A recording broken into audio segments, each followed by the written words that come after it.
Thank you so much, John. And thanks to Felicity and everyone else who made this event possible. I'm thrilled. This is my first Lamb Society event. And it's so wonderful to see faces attached to names I've been reading about, whose work I've been reading for 8 years now. And suddenly, oh, there's a face to that name. I know the scholarship well. So it's very gratifying to be speaking to you today. Rob, I really appreciate the chapter on ears. That's the reason I actually wrote the biography. I talk about this a little bit in the preface to the book coming out. 2011 thereabouts, I was able to spend a semester in Hampstead. My university has a house there, and I was resident director. And there are these lovely little green hardbound volumes of 19th century British essayists. And there I saw, the essays of Elia. And even though I'm a romanticist, I simply had not spent much time reading Lamb or Hazlitt or Hunt or De Quincey for that matter. I really did the so-called Big Six poets. I was deep into Blake and Coleridge. So I take it off the shelf and I just start leafing through it, and I read a little bit of New Year's Eve, and I thought, oh, this is fantastic. This sort of Wordsworthian longing for childhood, but there's a humor and an irony there you don't see in Wordsworth. So I decided I would just take the book with me. So I guess you could say I stole it from that library, even though technically it's a Wake Forest book. So I brought it home and didn't really think much else of it until about 3 years later, when I first started teaching literary nonfiction, creative writing workshops here at Wake Forest. And I was looking through anthologies to teach, and I saw Lamb essays, and I thought, oh, that's interesting. So that's when I read a chapter on ears, and I read that first sentence, and I did think of David Lynch first and foremost, because there's a famous moment in Blue Velvet where the Jeffrey character finds an ear in a vacant lot, and that begins the whole film. And then I started thinking of Tarantino's Reservoir Dogs, where an ear's cut off. I went deeply into the macabre. Like, wow, this is really interesting. So I kept reading the essay, finished the essay, and I was ecstatic. My mind felt so alive, and I thought, who is this man, Charles Lamb? And that's really the beginning of it. And I started doing the research, and the love deepened and love deepened. And so here's the biography some 8 years later.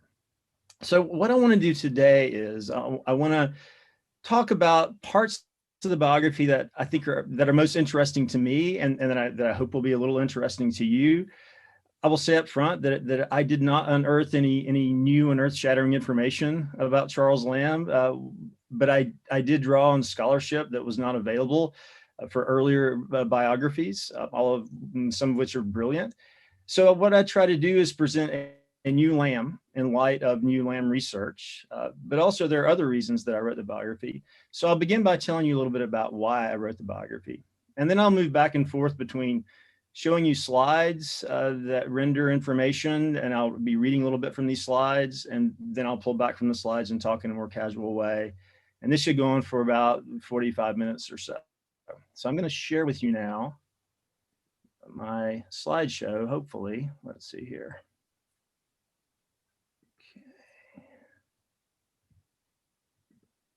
Okay. All right.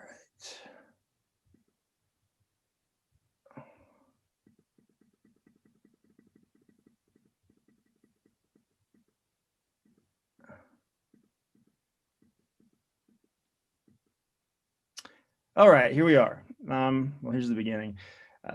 I just wanted to open with one of my favorite sentences in Land Beyond, I Have No Ear, and that's when he says that one of his few specialties in life was he once caught a swallow flying.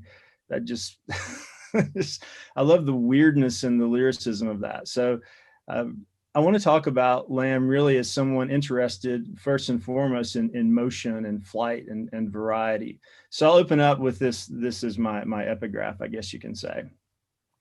So why did I write the biography of Lamb?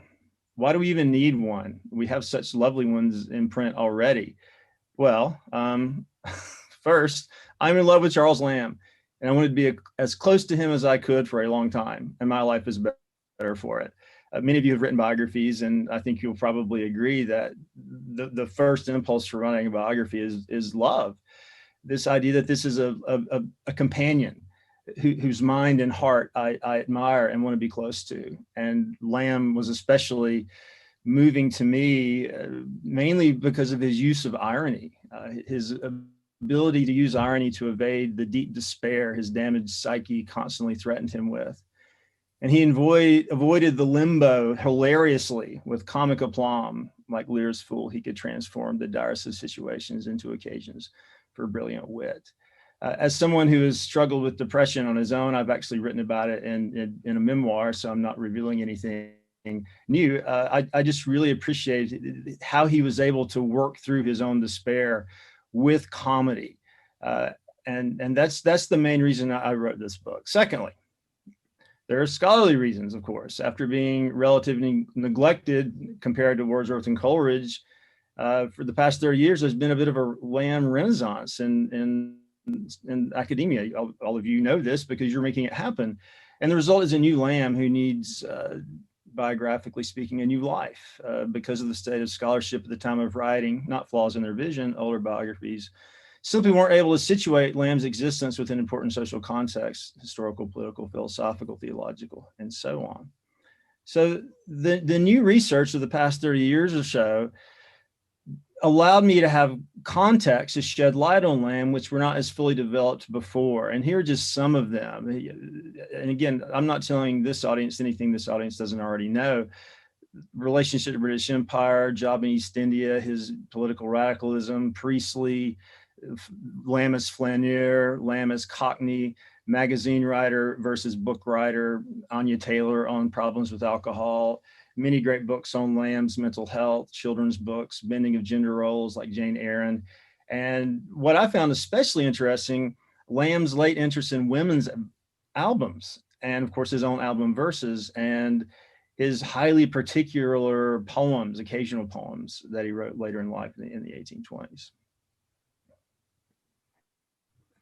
And scholarship aside, the time feels right for Charles Lamb. I believe that more than any other romantic, that's exaggerated. I'll pull back on that. I would say that he does speak to our age as much as any other romantic, if not more so.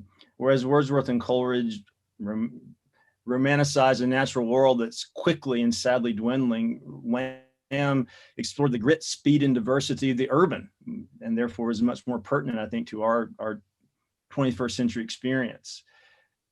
Also, Lamb, in place of Wordsworth's egotistical sublime, placed a fluid, more collaborative idea of identity, much closer to our own postmodern ideas of self. And finally, and most important of all, Lamb's gentle irony, his ability to doubt without denouncing, to undercut while still holding aloft, addresses our epistemological moment when social media, conspiracy theories, and paranoid invocations of fake news have fomented such extreme cynicism that the very notion of the real seems at risk. So those are three of other reasons, but the main three that I wrote this biography. So this talk will be composed of 8 brief sections. I'll introduce by talking a bit about number 17 Fleet Street, the gate to the inner temple, which provided for me the controlling metaphor for the whole book. I'll talk a little bit about the honest sonnets. I found some things in the honest sonnets that were really interesting from a kind of psychological point of view. Lamb lived a life of trauma for many reasons. These early sonnets have often been seen as sort of youthful, nostalgic yearning for lost love. They are that, but also there's something else going on in them having to do with working through trauma or the inability to do so. So I'm going to talk about that for a minute. I will talk about Lamb's walking and how the walking affected his style. I use the word Parataxis as kind of a general way of thinking about how Lamb's walking affected his writing. I've really been fascinated by how important Reflector turns out to be. I know there was a whole Lamb Society bulletin on the Reflector some years ago, and I really found those essays fantastic. And in 2 for Reflector essays in particular, I saw early seeds of the Elia essays that I found quite fascinating. So I'll talk about that for just a bit.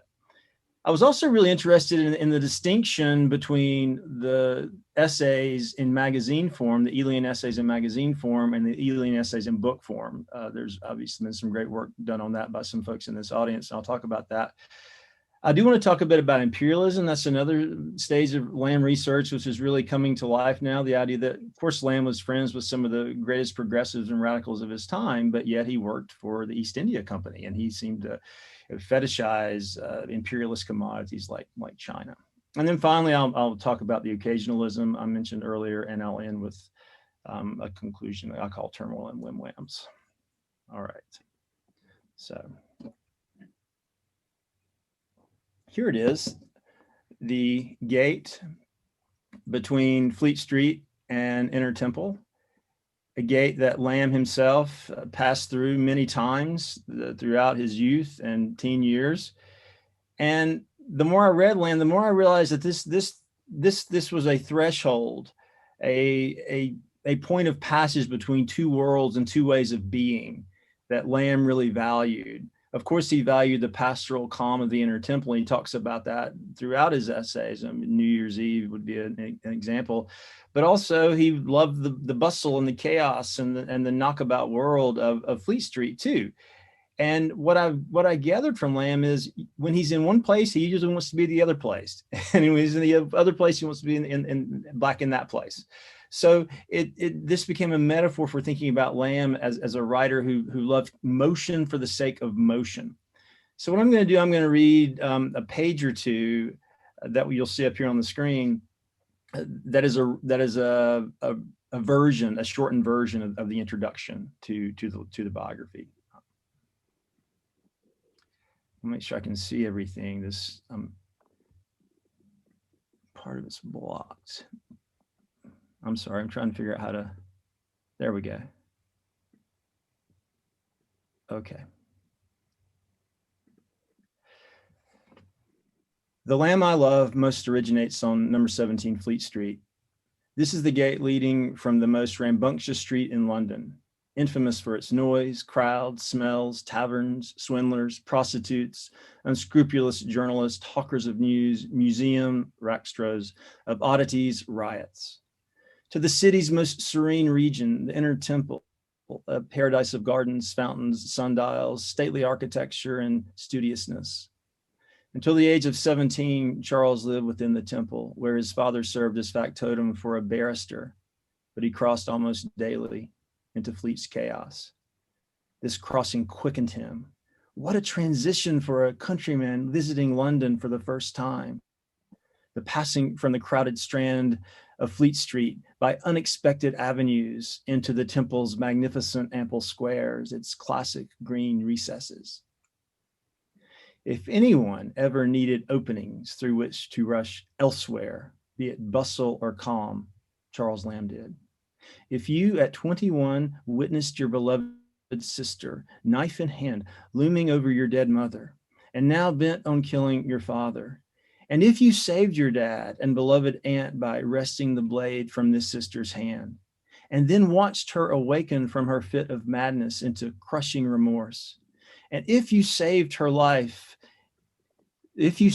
from life in a horrific mental institution by agreeing to care for her the rest of your days, and if this obligation required you to chain yourself for the next decades to an accounting job you loathed, and if you knew that this career would exclude you from the intellectual and artistic freedom enjoyed by your closest friend Coleridge, then you would search desperately for escapes.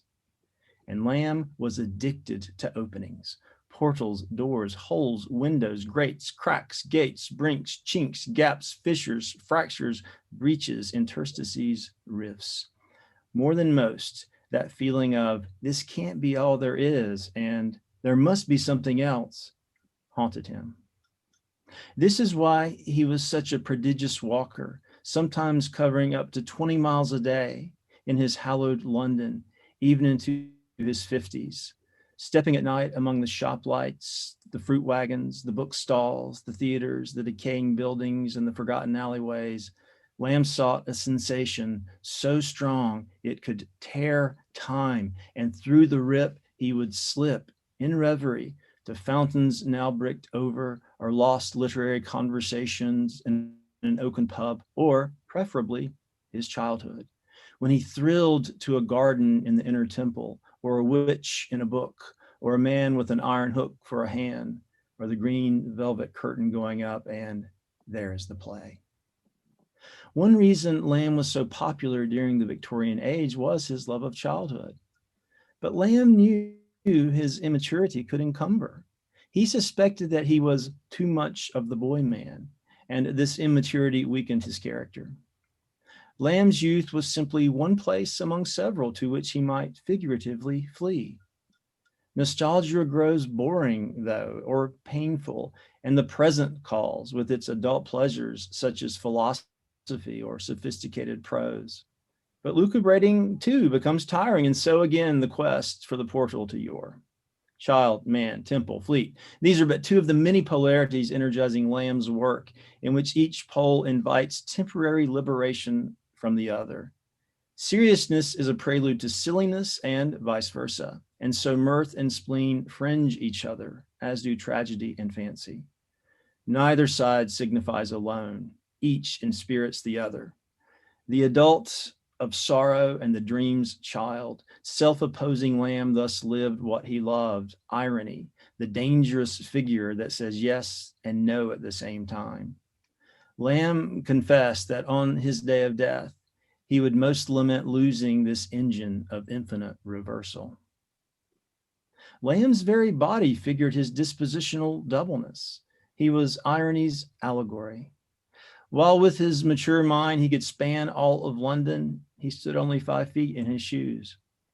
Walking the city because of a peculiar footfall slapping the ground, one friend noted, like a turkey, he wobbled as much as he progressed. His legs were spindly, as was his whole body. His head, however, was outsized, especially his forehead, over which fell luxuriant hair. One eye was hazel, the other gray flecked with red. They flitted between melancholia and restlessness, as did his face. Baroque humor contorting into pain and back again. No wonder Lamb's comedy was made of ambiguities, whim-whams, hints and glimpses, fragments, and scattered pieces of truth. So,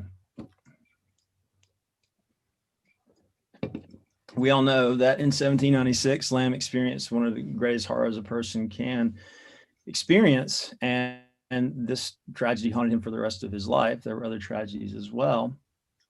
And we know that one danger of trauma, emotional trauma or physical trauma, is that it can cause the sufferer basically to repeat the same experience over and over again, being unable to appreciate the present moment or look with hope toward the future. In some ways, that's what the Old Familiar Faces is all about, this fear of repetition, and the repetitious form of that poem really suggests that that's the great struggle of the person trying to work through trauma, is breaking out of a repetition compulsion.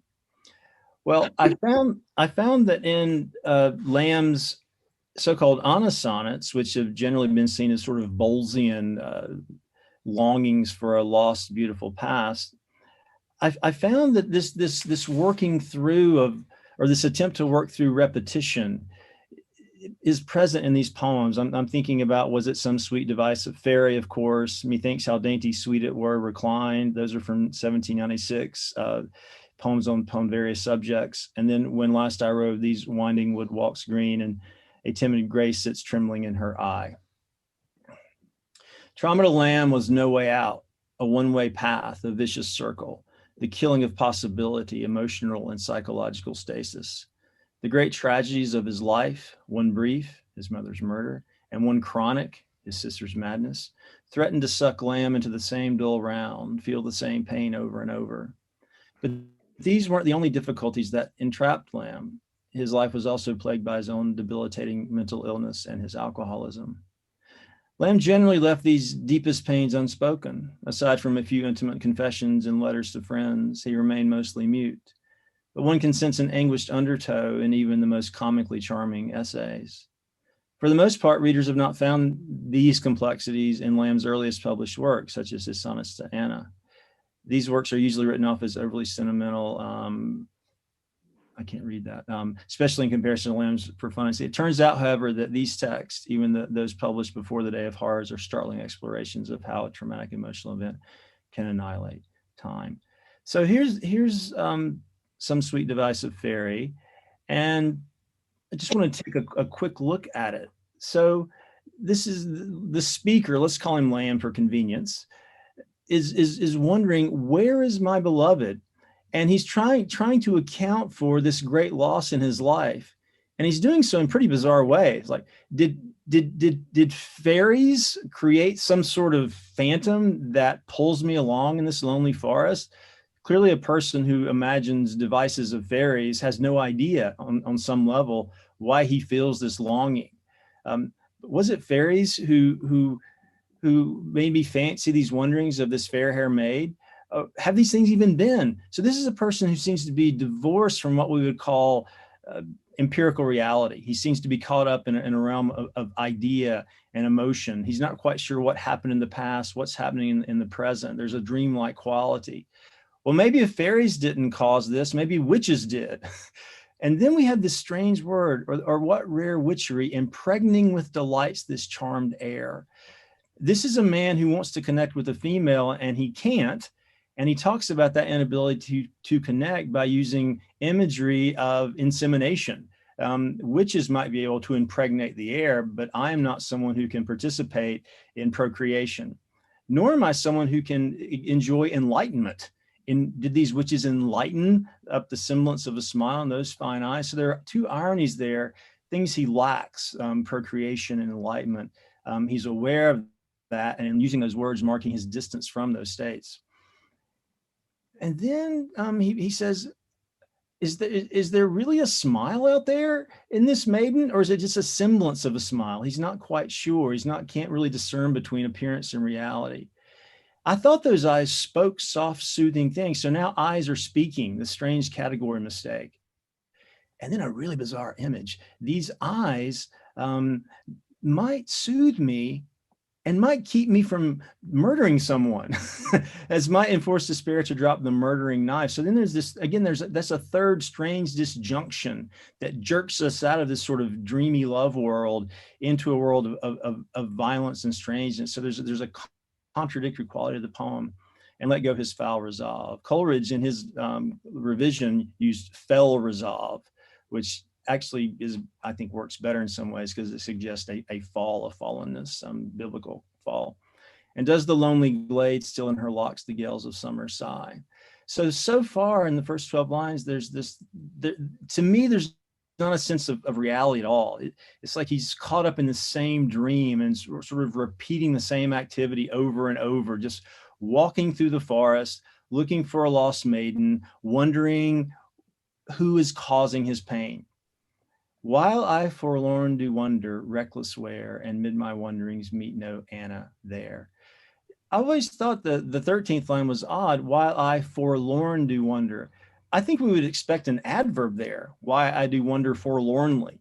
So it's interesting to think of an adverb being used as an adjective. It's like an adverb which suggests motion, has the motion taken away from it. And then reckless, of course, is an adjective, is the same. Reckless of where I'm going, but the word, at least in my reading, makes me want to say recklessly. So it's another moment where a word suggesting motion only marks stasis, a state, as opposed to a direction. So this is one of the many honest sonnets that explores this idea of a speaker sort of walking alone toward a woman he can never reach. And it's about a romantic quest. It's not really a quest. He doesn't really know what he's looking for. He doesn't really know where he's going. And steps that seem different, like he's making progress, but really are the same because he's not making progress. The reason for stasis is that the speaker is fixated on his anguish and can't stop brooding over it. Far from a conventional sonnet of lovelorn youth, the poem dramatizes the repetition and compulsion of deep grief, solipsism. So parataxis is the word that I use to talk about Lamb's embrace of the etc.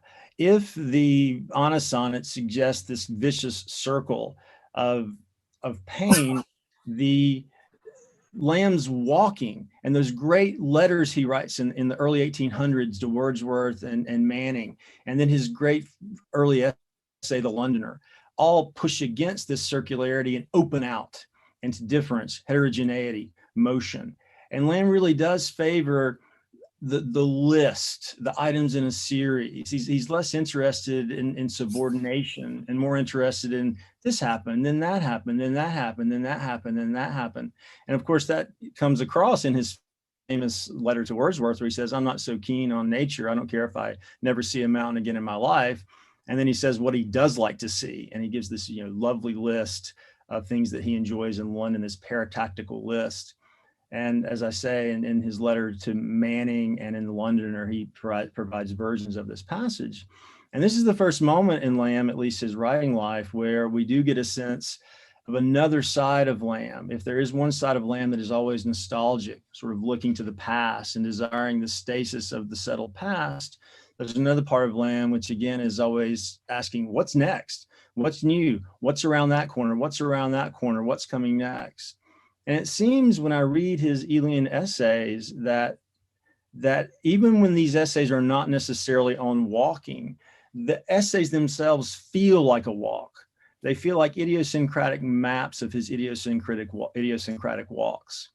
And whether they describe his London peregrinations or the meanderings of his mind, they're most notable for movement. The white spaces between paragraphs, sentences, words, and punctuation are not connectors so much as invisible markers of unpredictable swerves, digressions, lurches, leaps, rests, and stops. To read an Elia essay is not to get jostled among, is to get jostled among the hubbub. But the motion is the excitement, fresh, even though you've read the essays hundreds of times, the excitement of what's next. I don't know about you, but you've read Lamb's Elian essays probably hundreds of times, but they always feel kind of fresh to me. I know what paragraph's coming next, but then it always feels a little bit surprising at the same time. I get this feeling when I read Walt Whitman, Song of Myself in particular, which is, of course, an eminently paratactical work. So the Lamb, and I just wanted to mention that some of the really important research on Lamb as flaneur, Lamb as city walker, Lamb as paratactical writer. I was really gratified to draw from the work of Felicity, of course, Simon Hull, David Stewart, I think David's in the audience, Susan Oliver, and Sarah McDeasy. This scholarship was really invaluable for helping me think about Lamb as a city walker.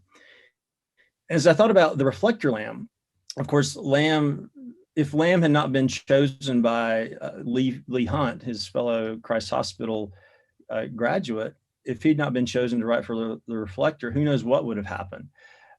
Lamb, of course, by 1811 was doing the children's books. He'd done specimens of the English drama. But this is one of many times in his career where it feels almost like he's kind of winding down and he needs a jump start. And of course, the next great jump start is in 1818 when his works are published. And then he soon is talking to John Scott and goes into the London. But the Reflector pulled Lamb into this Cockney literary society. And I've just really been gratified by the work of Gregory Dart and Tim Fulford about Lamb as Cockney writer, about how he and Hunt and others, including Keats, took Blackwood's criticisms of the Cockney school and turned them into virtues. So suddenly, yes, middlebrow culture, or attending to the familiar, like your fire, all these sort of seemingly humble, everyday, humdrum things that had not been treated in a literary way and with such energy before, suddenly rise up and become virtues. And I think that obviously excited Lamb. And the Reflector essays include his essay on Hogarth and his essay on Shakespeare, which are two of his most famous essays. But I saw in some of his other essays kind of early versions of what he explores in the Elia essays over and over again, which is this inability to discern between appearance and reality, but also this idea that every appearance is in fact undercut by an opposite reality.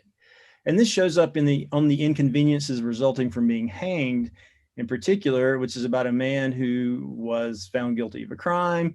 He was on the gallows just before being hung to death. He was taken off the gallows, but not before he gained a scar on his neck. And so the rest of the essay really shows that this guy, even though he's innocent and can cover up his scar, people keep seeing the scar. They keep thinking about the scar. Even his fiance says, even though you're innocent, I can't imagine you not being hung.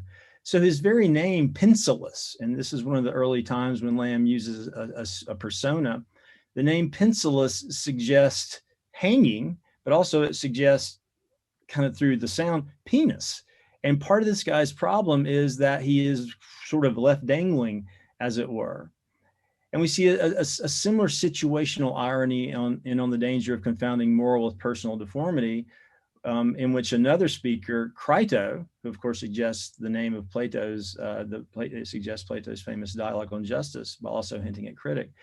Crito says that when you look at a wanted poster for a criminal, the face is always quite hideous. Well, there's a problem with that because the criminal probably is rather good looking. If he weren't good looking, people would not have trusted him at the beginning, and he would have been able to defraud them. So both of these essays weigh the difficulty of discerning between our psychological projections and the objects we hope to understand. This gap between appearance and reality generates reversals. Pencillus, though raised, is still viewed as hung and is so dead and alive at once. Crito believes that physiognomy is a legitimate way to identify criminals, but that projecting ugliness onto faces is not. How can we discover the invisible through the visible? How is one better than the other? So I think I've pretty much said this already. The personae in the Reflector essays show us early dynamics that we see in terms of the Elian essays, but they lack the full play that we see in Elia, whereas these essays mainly deal with kind of a contrary or a duality. We see in the Elian essays that each appearance is undercut not by one opposing meaning, but by a multitude of potential meanings. So what excited me most about recent work on the London Magazine is this idea that there's a difference between Lamb as magazine writer and Lamb as book writer. And Gregory Dart and Simon Hull have done really fantastic work in this area. A few others, Mark Parker, Susan Oliver, Mark Schoenfield, and Heather Stone, have really done fabulous work in showing how Lamb and Hazlitt and De Quincey really saw themselves during this time, early 1820s, as magazine writers, and therefore were very attuned to transience.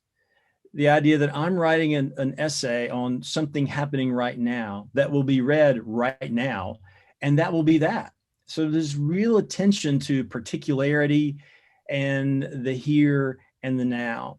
And if we look at Lamb's essays as they appear in the magazines, we find that there are significant differences between the magazine forms of the essays and the book form of the essays. There's an emphasis on the local, of course, in the magazine forms. Lamb's first London Magazine essay in the August 1820 number assumes a reader who shares Elia's city and his experiences. Reader, in thy passage from the bank, where thou hast been receiving thy half-yearly dividends, supposing thou art a lean annuitant like myself, to the flower pot, to secure a place for Dalston or Shacklewell or some other thy suburban retreat northerly, didst thou never observe a melancholy looking handsome brick and stone edifice to the left, where Threadneedle Street abuts upon Bishopsgate? So begins Recollections of the South Sea House. Writer and reader walk the same out of the way streets and relish the same sights. So this essay and many others in the early Elian essays in London Magazine seem to assume that the reader shares the same experiences as the writer. Even though London is a cosmopolitan city, these essays feel very local. Look at this corner and this site on this corner and this color on this building. I've paid attention to it. I feel quite sure you have as well. So there are other ways that the magazine forms pay attention to the local.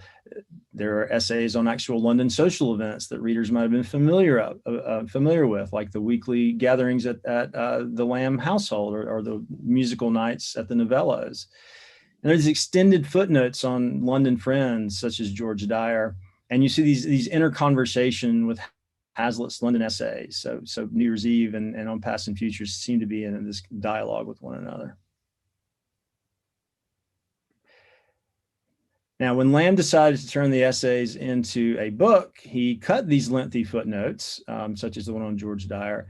But most interestingly for me, he rearranged the essays.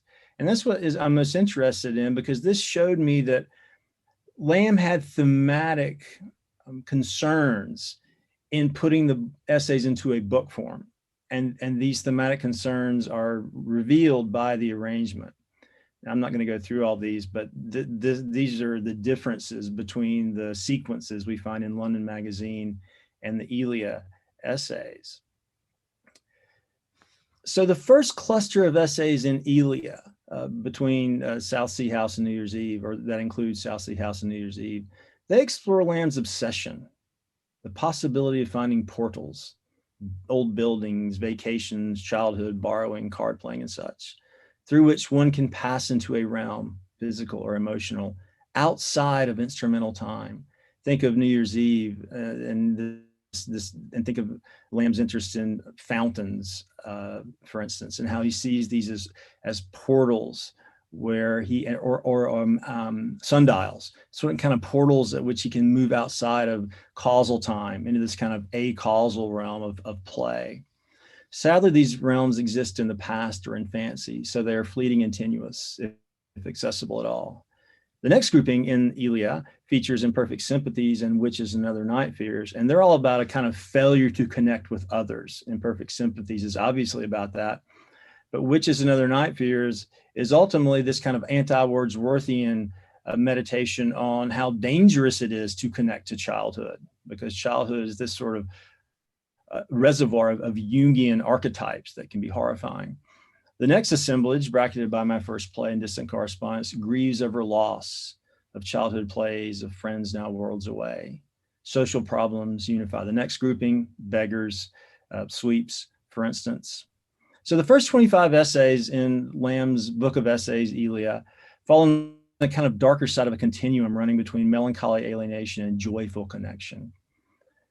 But surprisingly, none of these pieces are what we would probably call depressing. Elia finds comedy in the gap between aspiration and reality. Our high hopes, doomed to remain unfulfilled, are laughable. We are like blind men who behave as if they are sighted.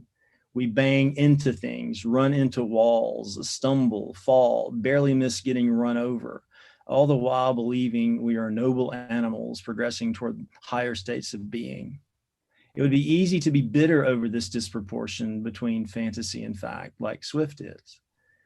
It would also be easy to view the rift with deadpan indifference, as, say, Camus does. But Elia is too generous or too innocent for either move. His attitude is, the world is so painful and stupid and random. Why not relieve the agony for a little by laughing at how silly we are? Lamb fittingly ends Elia with 3 essays celebrating comedic acting. Just as the comedian stumbles to get laughs, so we all can torque terror into wit. Life is terrible. Sisters kill mothers. It is also funny, slapstick funny. Gravity knocks you about, but since you know how to go down, nothing hurts as much as it should. Lamb trips. Elia breaks the fall. So Lamb, of course, worked for East India Company, which was a major cog in the vast machine of British imperialism. And this had to cause some tension in his being, given that his political sympathies were anti-imperialistic in a lot of ways. There's been some interesting work recently by Karen Fang, Felicity, on Lamb and imperialism or Orientalism. And also some interesting work on Lamb's life in the workplace by Vahi Baladouni and Frank Ledwith. And I found this scholarship helpful in thinking about this tension in Lamb. And I find that this tension in Lamb between working for the imperialist cog and pushing against that in his life and in his writing shows up, of course, in Old China. And the fact that he is sort of romanticizing these commodities that come from China, which was, of course, being subjected to the British Empire, suggests that Lamb himself is participating in the British Empire, its pernicious practices. But what interests Lamb most about this China is its strangeness. How these figures on the cup are surreal. They seem to transcend space and time. They seem to transcend gender division. Here's one passage. Here is a young and courtly mandarin handing tea to a lady from a salver 2 miles off. See how distance seems to set off respect. And here the same lady, or another, for likeness is identity on teacups, is stepping into a little ferry boat moored on the hither side of this calm garden river with a dainty mincing foot, which in a right angle of incidence, as angles go in our world, must infallibly land her in the midst of a flowery mead, a furlong on the other side of the same strange stream. So why does Lamb in this essay, Elia, I should say, why does he like this China? Well, he likes the China's violations of logic, and they imply an aesthetic, the aesthetic of this essay. Elia begins the essay as an appreciation of the spatio-temporal baroqueness of the China. Bridget, of course, stand-in for Mary, breaks in with a long speech on struggle and value, how we have so much money now that we don't value what we buy. We can buy most anything. Whereas when we were poor, if we bought something like a book, it had great value to us. So she breaks in with a long speech on that struggle. Elia returns to gazing at his China as if she had never spoken. Elia's China reverie does not seem a legitimate cause for Bridget's speech, which in turn does not cause in Elia the reaction she wants. Instead of linear development in this essay, we experience two different visions pressed awkwardly together. That the essay is two opposing things at once should not surprise us. When we remember the first sentence of the piece, I have an almost feminine partiality for old China. Elia is male and female, as double as his essay is, as the China figures are. Now, Jane Eyre, of course, has done fabulous work on Lamb and gender. So is there something politically suspect behind Elia's whimsical embrace of the China? Yes, he did acquire it because of the British Empire's exploitation of the country where it was produced. Second to the last paragraph. But if Elia plays the imperialist, Lamb does not, at least here. Bridget's emphasis on labor counters Elia's politically irresponsible idleness. Value arises only by earning one's own keep, not relying on the labor of others. The best work is locally directed toward this book, in this shop, on this corner. The book is most valuable when its purchase creates shortage, not the surplus that the empire desires. So this essay, Old China, dramatizes Lamb's own struggle between decadence and rigor, as if and is. So I'm moving to the close of this talk. The last part is occasionalism. And as I mentioned at the beginning, throughout the 1820s in London Magazine and in other magazines like The Champion, Lamb increasingly wrote poems to particular people or poems about particular events. Some of them, for instance, would be his piece on, let's see,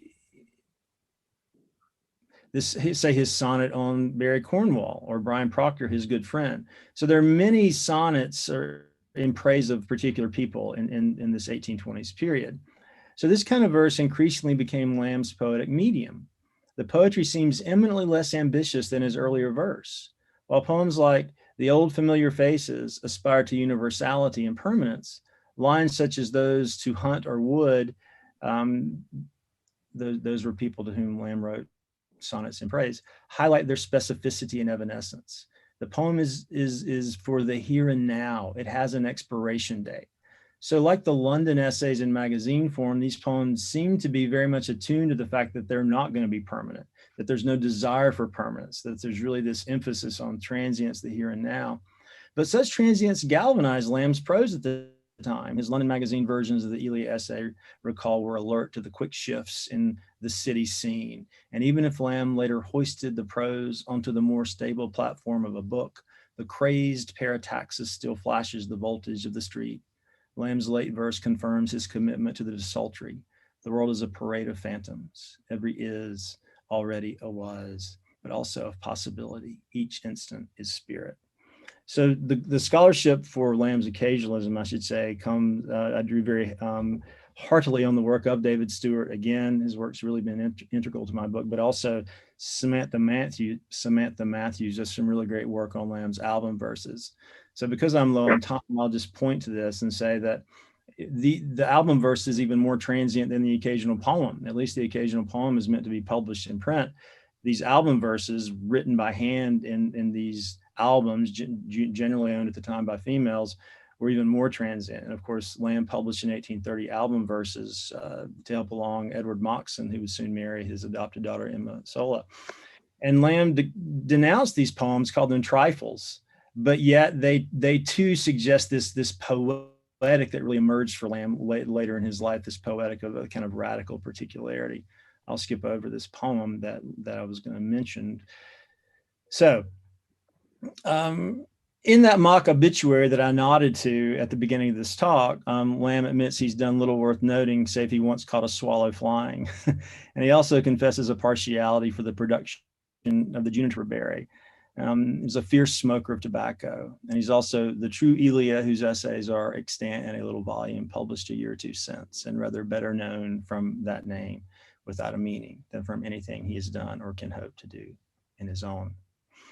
If Lamb had been able to write his obituary posthumously, unlike his comically rendered 1827 obituary, if Lamb had been able to write his obituary posthumously, he might have replaced sparrow flight with another kind of soaring. His passage through the portal he had searched for his whole life, to a place beyond the western sun, where no madness is or fear. One imagines him tiring quickly, though, of the nectarous tranquility. He hankers to press back through the gate to the turmoil in the whimlands. He would suffer life's stings all over again for those evenings of whist and gin, or the long London walks with Mary. That's the end. I'm done. Thank you so much. Wow, thanks. Thank you, Eric. That was a absolutely wonderful talk, and just such a personal exploration of your time with Lamb. I loved it that you took us through that door. You took us on the journey to find Lamb, and how difficult it is to find him. That kind of yes and no spirit of Lamb. Both urban and rural, and not really always restless in either one. I just loved all those portals, those wonderful moments you picked out where you showed us the ambiguity of Lamb in action. It's just a wonderful taster of the biography to come. It's coming out in January? Very early January, I think January 4, yes. But thank you so much for your kind words. I really appreciate that.